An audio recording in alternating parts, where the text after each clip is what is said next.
네, 종려주일 예배 참석하신 모든 분들 진심으로 환영하고 축복합니다. 종려주일의 의미가 무엇이냐면 아까 하루에게도 잠깐 말했지만 사람들이 종려나무 가지를 들고 흔들었습니다. 그리고 호산나 외쳤어요. 그 뜻은 주여 우리를 구원하소서입니다.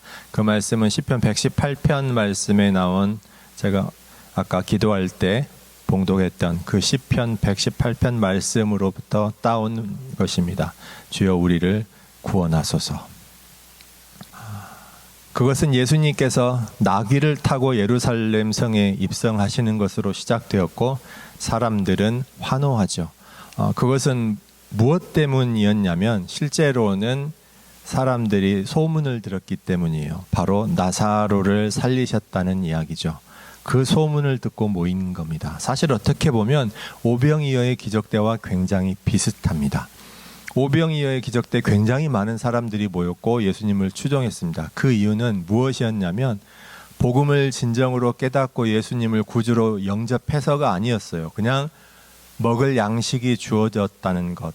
마치 모세가 인도했을 때 하늘에서 만나가 내린 것처럼 오병이어의 기적을 통해 없는 양식이 생기는 것을 본 사람들이 열정적으로 환호하기 시작한 거죠. 그리고 거기에 대한 예수님의 태도는 그들을 떠나시는 것이었습니다. 거기에 실망한 많은 사람들이 예수님을 떠나게 되었죠. 오늘도 사실은 비슷합니다. 굉장히 많은 사람들이 종려나무 가지를 흔들면서 호산나 주여 우리를 구원하소서 외쳤지만 그들이 진정 예수님의 구원을 알고 복음을 알고 회개하고 은혜를 구하며 나온 것이 아니었어요. 그냥 나사로가 죽은 사람이 살아났다고 하니까 와, 저분이 메시아인가 보다. 그리고 나귀를 타고 예루살렘 성에 입성하는 것은 당당한 선포입니다. 구약에 있었던 선지자의 예언이 이루어지는. 그래서 사람들이 환호한 것이죠. 그게 진실로 그들이 예수님을 주님으로 영접해서 나온 게 아니라는 증거는 바로 며칠 후에 입증이 됩니다. 예수님께서 불법적인 재판을 받고 십자가에 못 박혀 돌아가실 때 사람들은 다 떠나게 되고 오히려 예수님을 비난하게 되는 것이죠. 화면을 한 장 넘겨봐 주세요. 화면에 보이는 저 나무가 보통 팜트리라고 하는 종려 나무인데 팜트리에 여러 가지가 있어요. 근데 성경에서 말하는 종려나무는 보통 데이트팜이라고 하는 대추야자 나무를 말하는 것입니다. 화면을 한 장 더 넘겨보시면 확대하면 저렇게 열립니다. 저렇게 대추야자가 열리는데 보통 성경에서 나오는 꿀이라고 할 때는 진짜 꿀을 말할 때도 있고 저렇게 매달려 있는 대추야자를 송이꿀이라고 표현하기도 하고 저기서 흐르는 대추야자 시럽을 꿀이라고 표현하기도 합니다. 다 같은 단어로 표현을 하게 되는데 저 나무 가지를 사람들이 들고 흔들면서 예수 우리 왕이여 어서 오시옵소서 우리를 구원하소서 소리쳤던 것이죠. 자, 그리고 나서 고난주간까지 어떤 일들이 있었는지 시간적인 순서를 제가 간략하게 한번 말씀드려 볼게요. 어떤 일이 있었냐면 먼저 세 가지 사건, 세 가지 이벤트가 있었습니다. 첫 번째는 예수님께서 나귀를 타고 예루살렘 성에 들어가시는 거예요. 그게 첫 번째 사건입니다. 두 번째는 성전에 가서 성전을 정화하신 사건이에요. 이게 두 번째입니다. 그리고 세 번째는 뭡니까? 무화과 나무를 마르게 하신 거예요. 이렇게 세 가지 사건이 있었습니다. 오늘 본문은 무화과 나무를 마르게 하신 것이죠. 이 세 가지 사건 이후에 세 가지 비유가 있습니다. 포도원에 가서 두 아들에게 일하라고 했더니 큰아들은 예 해놓고 가지 않았고 둘째 아들은 가기 싫다고 해놓고 나중에 회개하고 갔습니다. 이게 첫 번째 비유고요. 두 번째는 포도원을 새 주었어요. 그랬더니 그 포도원을 빌려서 농사를 지은 농부들이 새를 주지 않았죠. 그러니까 주인이 내 아들을 보내면 이들이 공경하겠지 했더니 세상의 그 악한 농부들이 포도원 주인의 아들을 죽였습니다. 마지막 세 번째 비유는 혼인잔치 비유죠. 왕이 혼인잔치에 사람들을 초대했는데 핑계를 대고 오지 않았어요. 왕이 분노해서 군사들을 보내 아무나 다 초대하게 됩니다. 그래서 선한 자도 악한 자도 다 혼인잔치에 들어오게 되죠. 그랬는데 단 조건이 하나 있었습니다. 예복을 입지 않은 자는 쫓겨나게 됩니다. 이 세 가지 비유를 통해서 당시 종교 지도자들, 서기관들, 바리새인들을 비난하게 되고 이들은 굉장히 분노하게 됩니다. 자기들을 대상으로 해서 하신 말씀이라는 걸 당연히 알고 있었거든요. 그래서 이들이 예수님께 역으로 공격을 합니다. 세 가지 공격적인 질문을 하게 되는데 그래서 세 가지 질문이 따라오죠. 첫 번째가 로마 황제에게 세금을 바쳐야 합니까? 라는 질문이었어요. 굉장히 곤란한 질문인데 예수님께서 가이사의 것은 가이사에게, 하나님의 것은 하나님께 라는 놀라운 답변을 하시죠. 두 번째 질문은 뭡니까? 부활을 믿지 않는 사두개인들이 나와가지고 한 여자가 7형제에게 7형제와 차례대로 결혼을 했는데 나중에 남편이 다 차례로 죽고 부활해서 천국에 가면 자기들은 부활을 믿지 않는데 나중에 부활하면 그럼 그 여자는 누구의 아내입니까? 라고 질문을 하죠.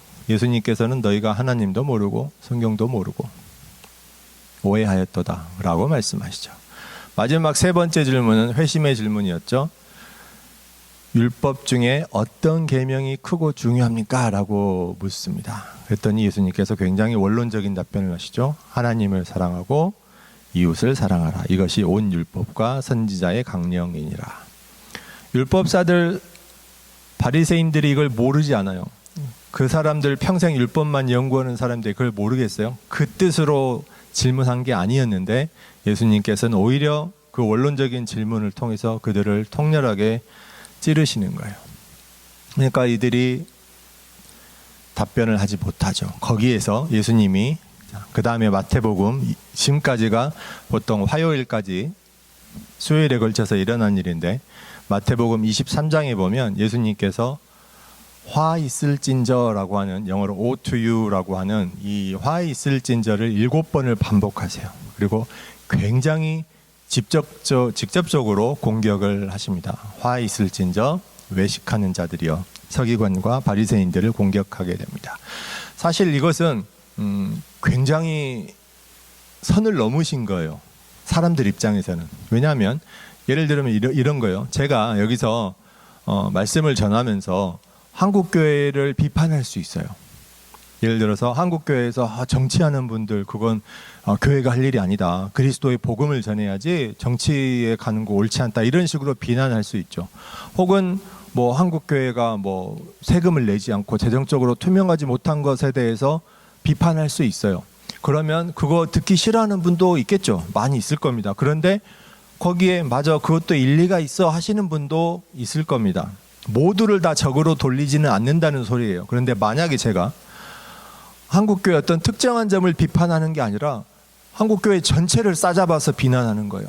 한국교회는 뭐 제가 뭐라고 할까, 함부로 말하기 어려운데 한국교회는 뭐 성경에 나온 대로 뭐 재앙이 있을 거라고 화 있을진저 이러면서 막 가차없이 비난을 하면 그걸 듣는 분들이 좋아할 사람이 없는 거죠.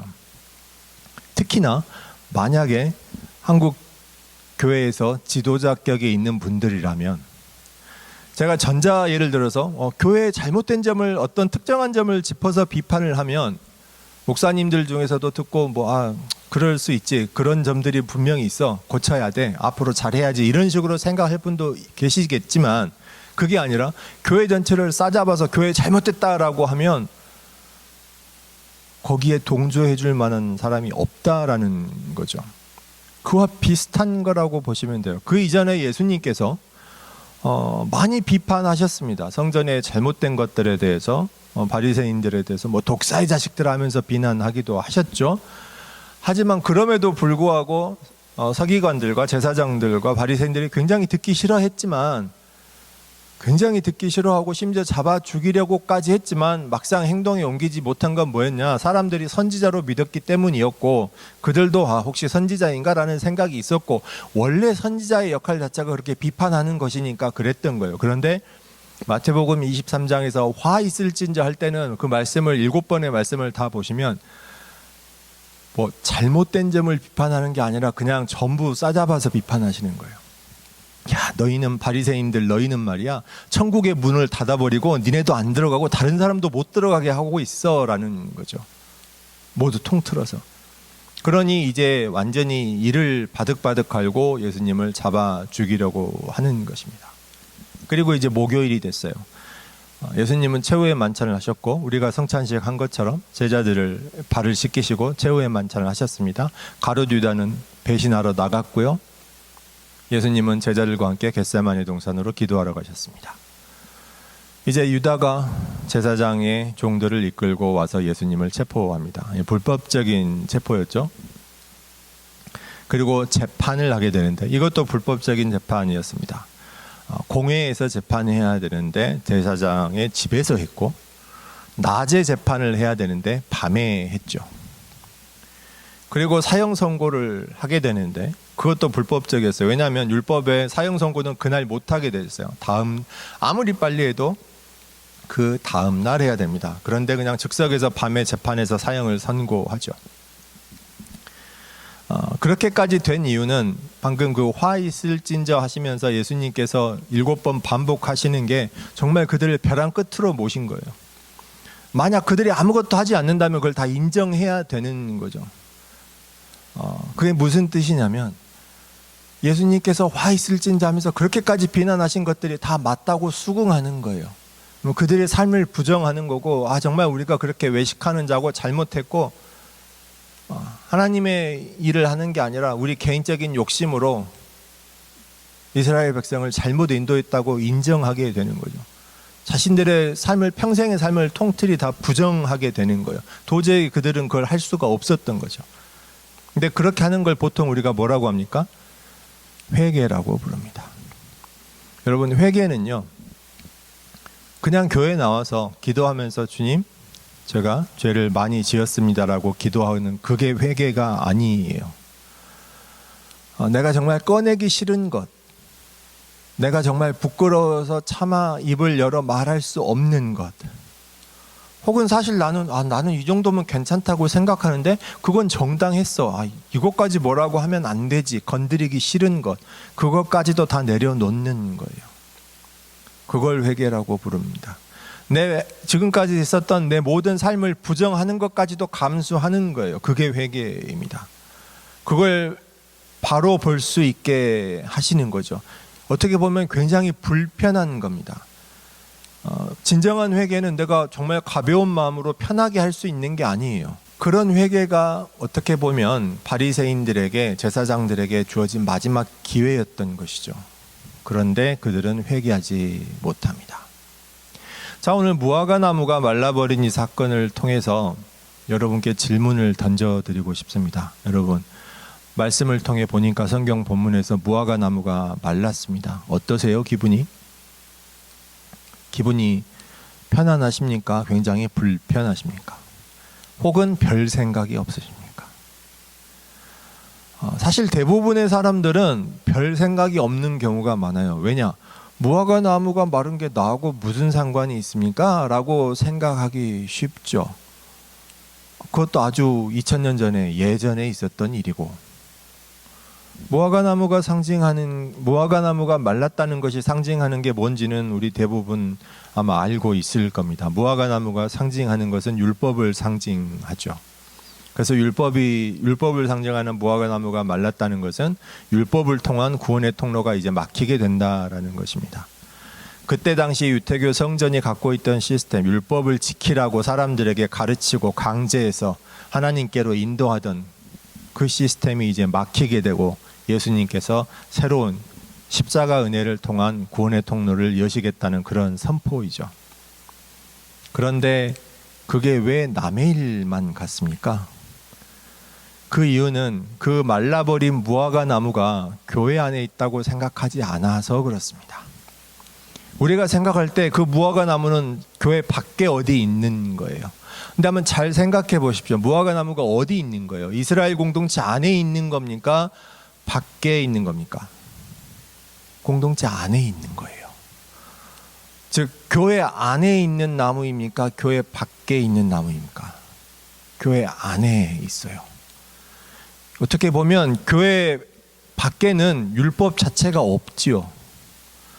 현대교회를 잘 생각해 보십시오. 우리는 분명 예수 그리스도의 은혜를 말하는데 왜 자꾸만 들려오는 소리가 교회가 선포하는 가르침들이 율법을 지키라, 계명을 정하고 규칙을 말하고 왜 지키지 않느냐라고 다그치는 것 같은 그런 기분이 드는 건 정말 기분 탓이겠죠. 그래야만 합니다.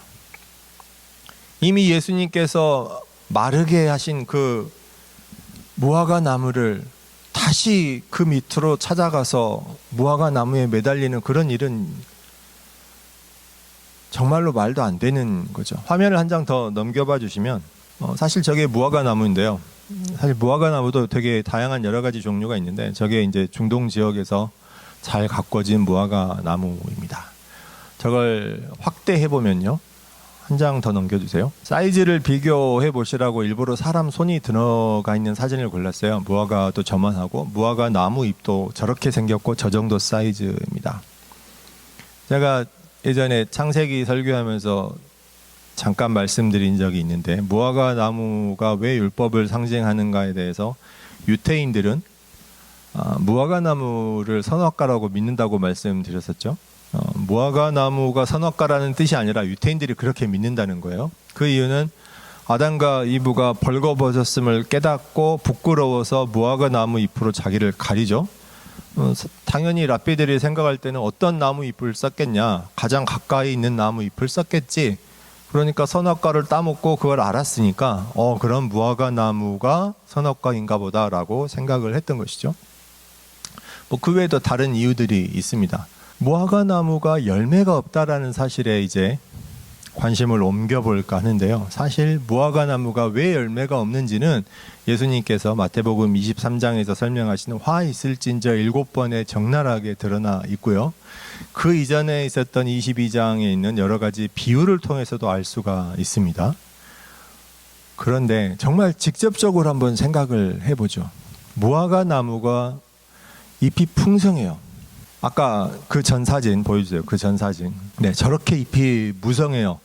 혹시 보이실지 모르겠지만 자세히 보시면 땅 바닥에 막 떨어져 있는 뭔가도 보이죠? 저게 다 무화과 열매가 저렇게 떨어져 있는 거예요. 저렇게 많이 있어야 돼요. 정말 많이 있어야 되는데 열매가 없어요. 왜 없죠? 둘 중에 하나죠. 처음부터 안 열렸거나 아니면 다 열렸는데 이미 다 수확했거나 둘 중에 하나입니다. 어떤 분들은 이때가 6월절 기간이니까 무화과 나무 열리는 수확철이 아닙니다라고 말씀하시는 분이 있던데, 네, 맞아요. 무화과 나무의 수확철은 보통 7월, 8월, 9월, 그러니까 수장절 때입니다. 그런데 6월절 때는 그럼 무화과가 안 열리냐? 아니에요, 열립니다. 7, 8월, 9월 그때만큼 잘 많이 열리고 잘 익지 않는다는 것이지 6월절이나 오순절 때도 무화과 나무 열매는 있습니다. 어떤 분들은 그걸 따로 구분하기도 합니다. 자, 그러면 다시 생각해 보죠. 왜 열매가 없습니까? 아주 단순하게 생각하면 제가 말씀드린 그대로예요. 열매가 처음부터 열리지 않았거나 이미 열렸는데 이미 다 수확했거나. 화면을 한 장 넘겨봐 주세요. 네. 예수님께서 시장하셔서 무화과 나무 열매를 찾으러 가셨다라고 돼 있는데 그 무화과 나무는 그냥 길가에 있는 주인 없는 나무입니까? 무화과 나무가 길가에 심겨져 있을 수는 있지만 당연히 주인은 있죠. 그럼 왜 남의 나무에서 그렇게 따먹으러 가신 건가요? 그것은 이스라엘 사람들이 갖고 있는 당연한 권리였어요. 자, 신명기 23장, 이것이 하나님의 말씀이고 율법입니다. 저 무화과 나무의 주인이 따로 있겠죠. 포도나무의 주인이 있겠죠. 곡식 밭의 주인이 있습니다. 그런데 내가 정말 배가 고파요. 그럼 들어가서 그걸 따먹을 수 있는 거예요. 그게 도둑질입니까? 아니에요. 하나님의 언약 공동체인 이스라엘에서는 내가 배가 고프면 들어가서 따먹는 게 너무나 당연했어요. 단 그걸 따서 가지고 나올 수는 없어요. 그건 도둑질이에요. 그런데 내가 배가 고프면 가서 먹을 수 있는 거예요. 이거는 그 포도나무나 무화과 나무의 주인이 아니다라고 말하는 게 아니고 분명히 주인이 있고 그 소유권이 있지만 그거보다 더 우선한 게 뭐예요? 배고픈 사람이 가서 먹는 거예요. 그러니까 그 소유권보다 재산권보다 배가 고픈 사람이 먹는, 혹시 그런 걸 먹지 못해서 굶게 될까봐 그 생명에 대한 권리가 훨씬 더 중요하다는 거죠. 그게 아예 그냥 율법으로 규정된 거예요. 한 장 더 넘겨봐 주세요. 레위기 19장 말씀입니다. 아예 수확할 때 다 수확하지 말라는 거예요. 남겨둬야 합니다. 포도나무에서, 무화과 나무에서 열매를 딸 때 다 수확하면 안 되는 거예요. 덜 익은 열매는 당연히 수확하면 안 되고, 다 익은 열매도 다 수확하면 안 돼요. 왜? 다른 사람들 와서 먹으라고입니다. 누구까지, 심지어 누구까지 먹습니까? 거류민이라고 되어 있죠. 거류민은 이방인입니다. 그러니까 유태인들에게 내 형제가 아니더라도 너 정말 너 친한 이웃, 네 공동체, 네 마을에 사는 가난한 사람이 아니고 네가 잘 모르는 이방인이더라도 네가 가꾸는 정성껏 가꾸었던 무화과 나무, 포도나무에 가서 열매를 따 먹을 수 있는 거예요. 그게 당연한 권리라는 거죠. 현대인이 들으면 너무 좀 이상할 수 있어요. 사실은 불편할 수 있죠. 그런 게 어디 있습니까? 내 건데. 내가 가꾼 과수원이고 내가 가꾼 나무인데 왜 와서 함부로 그걸 가져갑니까? 그런 권리를 누가 줬습니까? 거기에 대한 답변이 저기 나와 있잖아요. 나는 너희의 하나님 여호와이니라. 이게 하나님의 답변입니다. 화면을 한 장 더 넘겨봐 주세요. 계속되는 레위기 25장 말씀입니다. 저절로 자라난 곡식과 저절로 자라난 나무 열매를 거두지 못하게 되죠. 그러니까 안식년에 6년을 일하고 7번째 안식년이 되면 당연히 곡식 씨앗을 뿌리지 못해요. 파종하지 못합니다. 포도나무나 올리브나무나 무화과나무를 가꾸지 못해요. 그냥 저절로 그냥 놔두는 거예요. 그럼 자라난 열매는 누가 먹어요? 주인도 먹을 수는 있겠죠. 하지만 누가 먹어요? 가난한 사람들과 그 공동체에 거하는 이방인들도 가서 먹는다는 거예요. 심지어 누구도 남종과 여종뿐만이 아니라 가축까지도. 내가 키우는 가축만이 아니라 그냥 들에 사는 들짐승까지도 와서 먹는 거예요. 이게 얼마나 큰 도전을 주는 말씀인 줄 아셔야 합니다. 자, 무화과 나무가 말랐습니다. 말라버린 무화과 나무를 바라보는 여러분의 마음은 어떠십니까? 여전히 나하고 관계가 없다고 생각하십니까? 아니면 굉장히 불편해지셨습니까? 아니면 마음이 평안하신지요? 아까 레위기 19장 말씀에 의하면 여러분이 지금 뭐 농사 짓는 분은 여기 안 계시니까 직장에서 일을 하고 월급을 받으실 거 아니에요. 그 돈 다 받으시면 안 되는 거예요. 일부는 여러분께 아니라는 거죠. 레위기 25장에 나오는 이 안식년에 관한 건 뭘까요? 주일 성수로 바꿔볼까요? 제가 예전에 예를 든 적이 있죠. 이건 실제로 제가 만났었고 대화를 나눴던 분이기 때문에 여러 번 예를 듭니다만, 여기서 비즈니스 하는 분이 본인은 부부와 함께 주일 예배 참석하세요. 주일 예배 지키시죠. 그런데 일하는 사람 고용해서 자기 가게는 여전히 열어놔요. 그러면서 주일 성수한다고 하시죠. 그거 제가 뭐라고 했습니까? 아니라고, 주일 성수 아니라고, 더 나쁜 거라고 말씀드렸어요.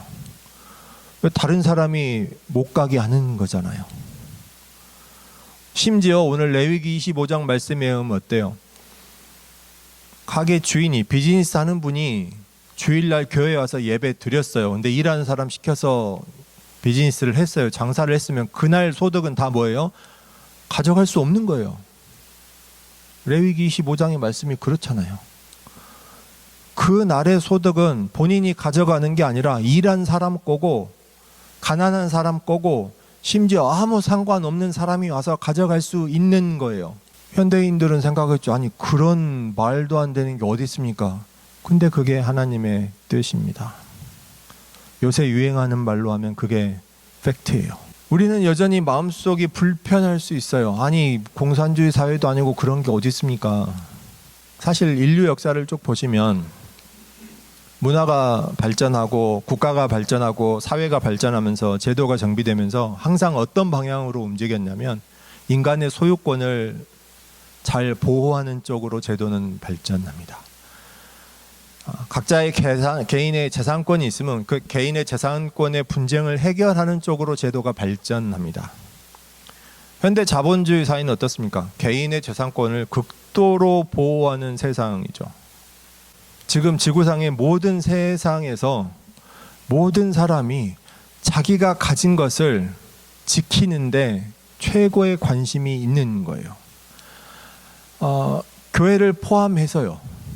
그리스도인을 포함해서 그렇습니다. 하나님의 말씀이 선포되어도 그렇습니다. 그 듣는 사람이, 성도가 주님의 말씀과 함께하는 은혜가 충만한 삶을 산다고 할 때도 나의 것을 지키는 데는 양보가 없는 경우가 많습니다.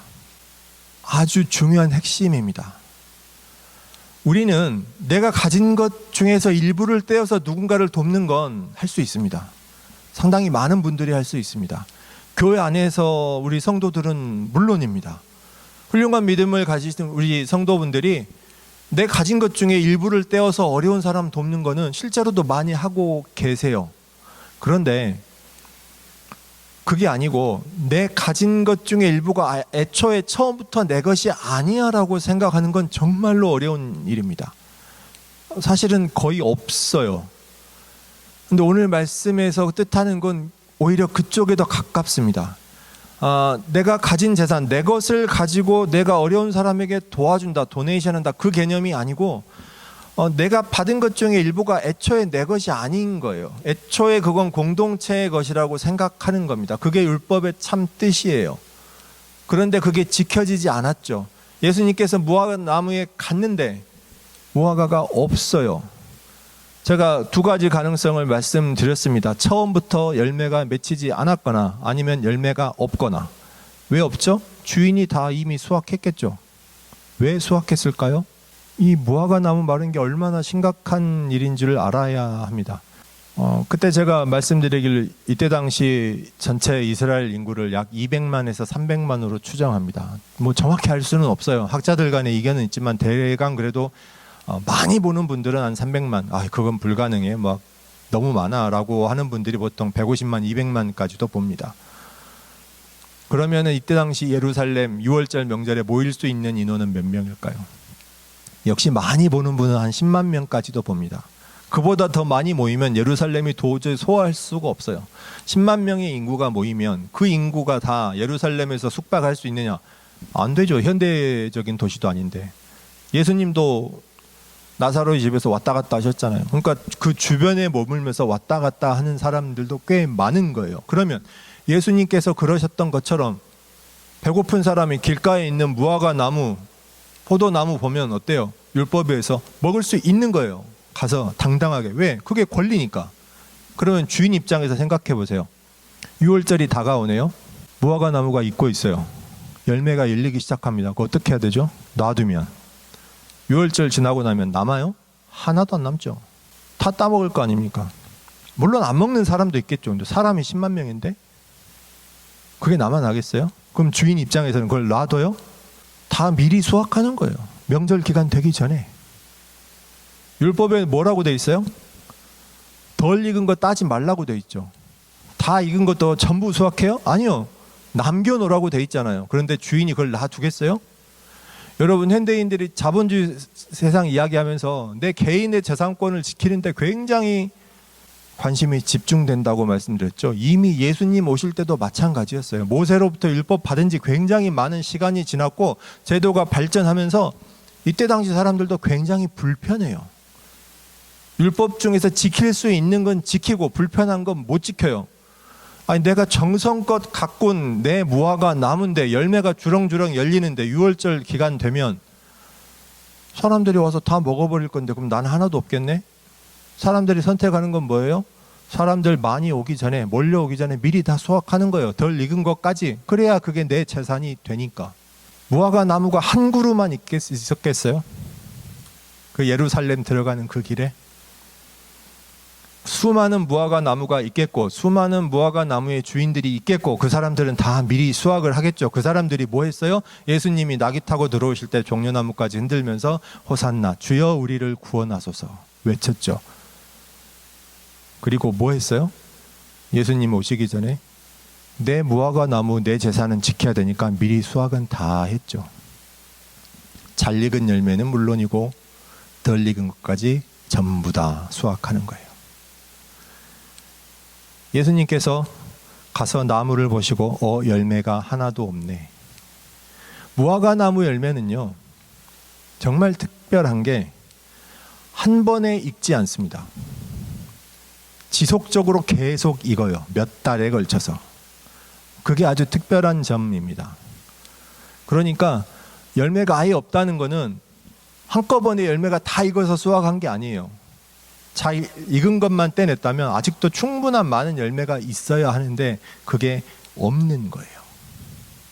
예수님께서 그걸 보시고 무화과 나무를 마르게 하신 거죠. 그런데 제자들은 그걸 보고 뭘 신기해합니까? 제자들도 무화과 열매 없는 걸 당연하게 여겨요. 왜? 있으면 사람들이 다 먹어버렸겠죠. 먹어버릴 텐데 어느 주인이 놔두겠어요. 그래서 제자들이 그걸 신기해하진 않아요. 제자들이 뭘 신기합니까? 우와, 예수님이 말하시고 하루 만에 나무가 다 말라버렸네. 아까 보여드렸던 그 풍성한 무화과 나무가 하루 만에 다 말라버렸다는 거예요. 뿌리까지. 그걸 신기해합니다. 예수님께 묻죠. 와, 그거 어떻게 하면 할 수 있습니까? 우리도 할 수 있나요? 기도의 능력에 관한 걸로 바꿔버리십니다. 물론 예수님이 답변하시죠. 이런 것만 아니라 산더러 던지우라고 하여도 이루어질 것이라고 답변을 하십니다만, 예수님께서 답변하시는 그 심정이 어떤 것이었을까요? 예수님은 율법을 통한 하나님의 뜻이 전혀 이루어지지 않고 율법을 통한 구원이 실패해버린 것을 보면서 이제 본인이 구원해야 하는데, 그래서 이 땅에 왔는데 그 구원의 방법은 십자가에 못 박히심으로 자신의 생명을 내어주셔야 하는데 사람들은 환호하고 기뻐합니다. 제자들도 아직 전혀 이해를 못하고 있는 그런 상황입니다. 사랑하는 성도 여러분, 우리의 마음이 불편할 수 있습니다. 그러나 레위기 19장 말씀을 기억하시기 원해요. 나는 너희의 하나님 여호와이니라.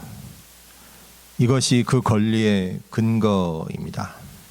정려주의를 맞아 우리도 함께 외치고 찬양해 보기 원합니다. 호산나, 주여 우리를 구원하소서.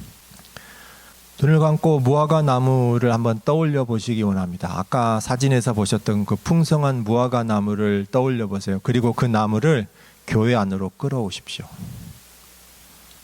교회 안에 무화과 나무가 그렇게 있다고 생각해 보세요.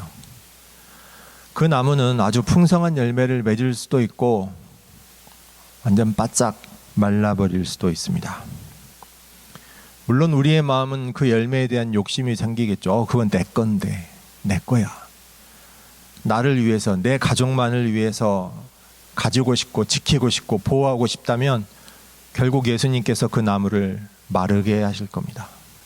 그런데 그 나무가 비록 내 것이지만 내 시간과 내 노력, 내 돈을 들여서 굉장히 애를 쓰고 수고하고 가꿨지만 그래도 그 열매 중에 일부는 나만의 것이 아니라 함께 나누는 것이라고 생각할 때 예수님께서 더 풍성한 열매를 맺게 하신다는 사실입니다. 주여 우리를 구원하소서 외치면서 내 것만 생각한다면 우리가 사는 세상에 가난한 자가 설 자리는 없겠죠. 누군가 배고픈 자가 와서 먹을 수 있는 열매는 전혀 없을 것이고 하나님께서는 그걸 인정하지 않으실 겁니다. 사랑하는 성도 여러분, 여러분의 삶에서 아름다운 나무를 갖고 가시기 바랍니다. 풍성한 무화과 나무만이 아니라 포도나무를, 올리브나무를 가꾸셔서 이스라엘의 참 포도나무, 기름 부으심을 받은 성령 충만한 은혜를 맛보시기를 주님의 이름으로 축원드립니다. 기도하겠습니다.